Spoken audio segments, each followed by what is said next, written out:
అరుణాచలం, అక్కడ కొలువై ఉన్నది సాక్షాత్తు శివయ్య. ఇది ఎక్కడో కాదు, మన తమిళనాడు రాష్ట్రం తిరువనమలైలో ఉంది.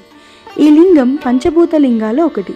ఈ లింగం అగ్నికి సంకేతం. అరుణ అంటే ఎర్రని, అచ్చలం అంటే కొండ, ఎర్రని కొండ. అలాగే అరుణ అంటే పాపాలను తొలగించడం.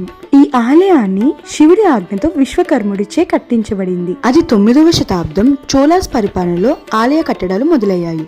దాని తరువాత విజయనగర రాజులతో పూర్తి చేయబడింది.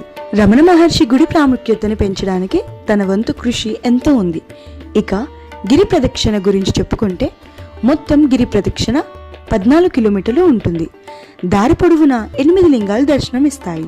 అవి ఇంద్రలింగం, అగ్నిలింగం, యమలింగం, నీరుతిలింగం, వరుణలింగం, వాయులింగం, కుబేరలింగం, అలాగే ఈశాన్యలింగం. అలాగే మీకు గుడికి 2 కిలోమీటర్ల దూరంలో రమణ మహర్షి ఆశ్రమం కనిపిస్తుంది.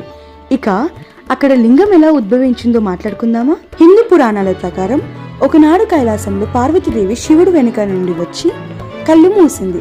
అది వాళ్ళకి ఒక తీయటి సంఘటన, కానీ లోకానికి మాత్రం అవి చీకటి రోజులు. అలా కొన్ని ఏళ్ల పాటు సాగింది. పార్వతీదేవి తరువాత శివుడు ఇతర భక్తులతో కలిసి తపస్సు చేసింది. అప్పుడు శివుడు అరుణాచల కొండల్లో ఒక పెద్ద అగ్ని స్తంభం రూపంలో దర్శనం ఇచ్చారు. దాని తర్వాత ప్రపంచం వెలుగులోకి వచ్చింది.